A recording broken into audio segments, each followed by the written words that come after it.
We'll have a quick reflection with two extraordinary young Brazilian women. Chama, this is not the truth.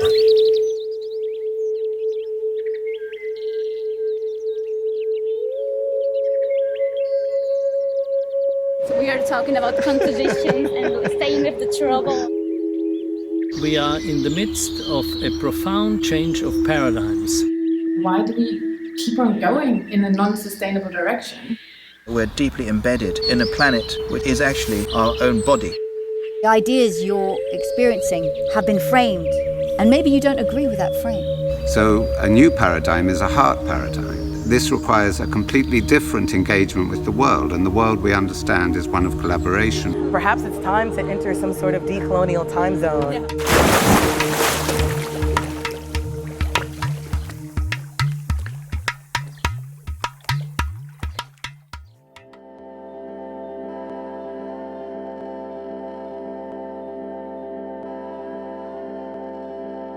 I'm noticing that some conversations still need to happen, right?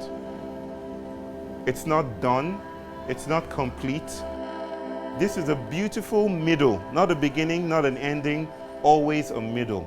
And this is the opportunity for us to ask new questions and hold those questions. That hold those questions dear.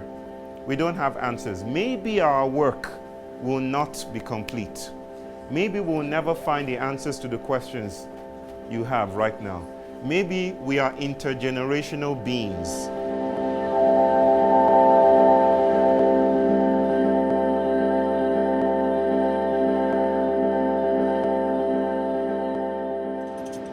What are your feelings about Rio so far? It's beautiful. I forgot my straw. And actually there's a law here prohibiting. So it's illegal what we are doing. Good. Right now. It makes it even sweeter. Oh my god. But this can bring us somehow to what we are talking about, contradictions and staying with the trouble. Like I still live in the paradigm of productiveness and like goals and results. And then I came to bio kind of like, oh my God. And then he was just like, yeah, sister, just sit with the contradiction. I sleep with that every night. And it actually made me happier. All I know about Bio is that anytime I say his name around people, eyes tend to light up and a little bit more electricity comes into the room. And what is it? What is it that wakes us up with his voice? Right? For me, it's that he's blurring lines in a way that allows for expression to come through each of us.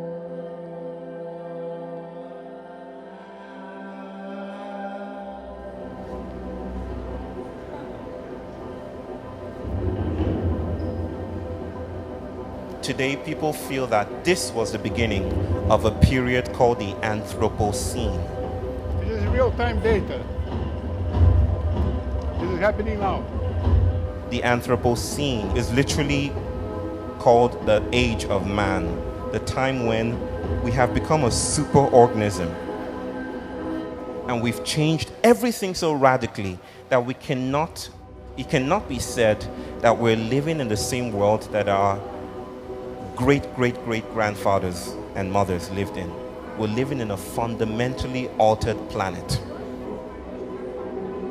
And we were inspired by the House of Common Knowledge of the Brazilian tribesmen from the Amazon. So this sort of construction is called a oca, and it's a place where the tribe gets together and the elder tell the younger the legends, the myths, the stories that comprises their culture. No text, no information, no graphics, not of that, just this environment where people can see each other, can feel this belonging to a house, to a home. Somewhere now the sun is rising in the east. It's tomorrow there. So this is not a museum of the future, which is far away. It's a museum of tomorrow because tomorrow is always taking place now. In a relational universe, abandonment is not possible, right? But there is some kind of grounding for why people do the things that they do. Even evil has a story, is what I'm trying to say. Sometimes the larger picture is that we are always connected with a web of suffering, and there's nothing we can do about that. it's not easy to find polarities or extremes. That my ancestor is the enemy of my ancestor, right? That good and bad are sleeping with each other, connected with each other. And we've known that in indigenous and religious and spiritual ways for a long time. Yeah. Yin and yang, you know, darkness and light. Quantum physics is only beginning to find out how they're intricately connected. What do we do with this? What does it inspire us to do, you know, when we are faced with the fact that I'm also the enemy? Most of activism is based on the idea that we're the good guys and we're fighting the bad guys. It's convenient, it's a practice, it's creative, but sometimes that creativity, that mode of engagement, repeating the same paradigms we're trying to escape. The UN report, right? Yeah. The idea that in 10, 12 years, we might breach the threshold for carbon emissions. And the Earth's surface temperature might be beyond 1.5 degrees Celsius. And that's basically saying that We're dying. we're dying. It's scary. But do you think if we rethink ourselves, we can somehow stop that? No. No, I think we're beyond the point of guarantees at this point. And so, as being part of this body, but the part of this body that is aware of and that is bringing about evolution in that body, which paradoxically threatens the body as it is, because evolution is all about change, right? We are so entangled with the world that we are the crisis. We would like to think, for instance, that climate change and ecological devastation are outside of us, something that we can resolve with the gloves of technological sophistication or administrative efficiency.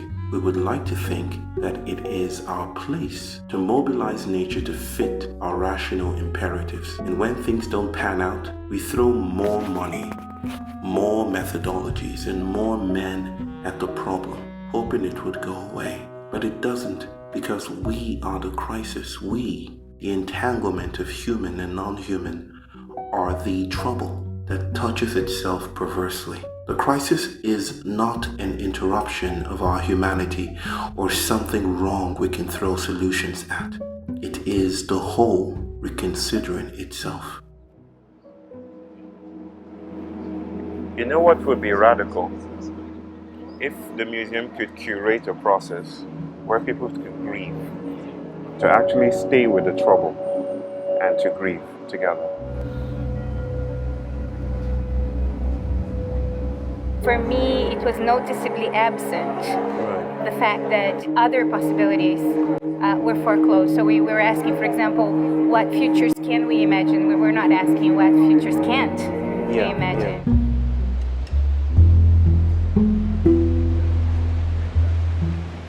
The idea is things are so much more in touch than we have realized. We are actually intimately entangled with the world around us and with each other. It's not a saintly touching. It's a crazy kind of touching.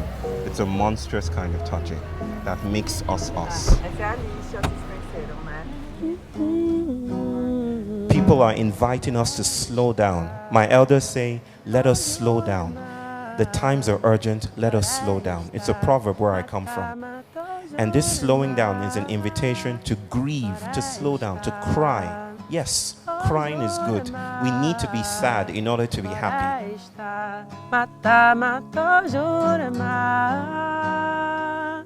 A fé, a paciência, o amor e a esperança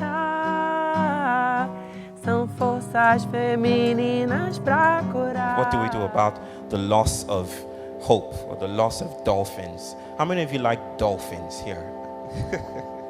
I love dolphins, even though I've never seen one live. But the idea that we might lose an intelligent species like the dolphin is crazy. It's scary. I'm too small to actually comprehend that there are dolphins dying. I know theoretically what that means, but I don't know on an emotional level, how to even begin to process it. He mixes the welcoming people with welcoming the land, and somehow, I don't know why, when he pours the water on the ground and he serves the water to the earth, I cried, and I don't really know why, but that was something really old for me and something that I really miss. Some things are too big for an individual. They only land in circles.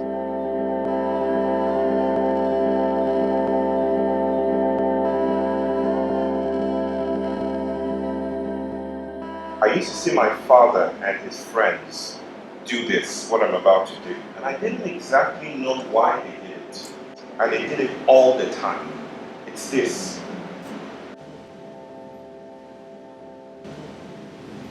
It's not just that we are made of 60% to 90% water, or not just that we come from water, but everything we do is watering. Everything we do is to mediate through water. We are watering beings. Now, many of you might say, oh, we're the spirit of water. No, I'm saying your body is water in its continuous flow. And until we learn how to meet water as a being in its own right, we will never be able to move out of the mess that we're in right now. We must meet a world that is beyond our control, beyond our grasp, and sometimes beyond our understanding. A world that is also experimenting with us, instigating us, making us alive.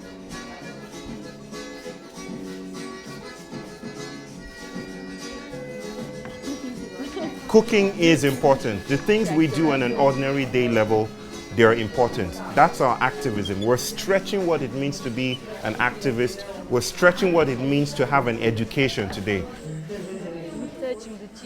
We have tomatoes and garlic and... I don't remember all the name because it was long, but it was talking about how to rescue faith through movement. Powerful. Yes, because by moving, structures move. Movement is like irreverence.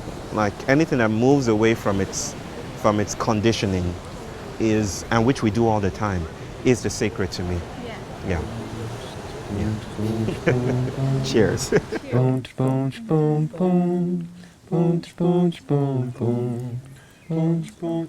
When these rocks crumble, will you remember their shape?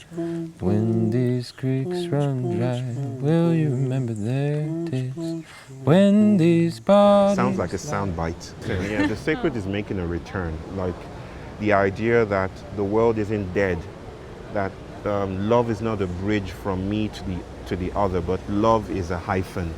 And by a hyphen, I mean something that makes both of us connected. Ubuntu. We're porous together. We're vulnerable and fragile together. It's kind of letting me with more questions, but that's okay. I feel that we're just reflecting and dying, but we have to sit with the struggle. So we are in the problem, we're in the thick of it. And how we're responding to this crisis is that we are asking new questions. We're not about solving or finding solutions to our problems. We're about shape-shifting. Sweet shining sunlight, sweet shining sunlight, wrap your blanket round me, wrap your blanket round me, my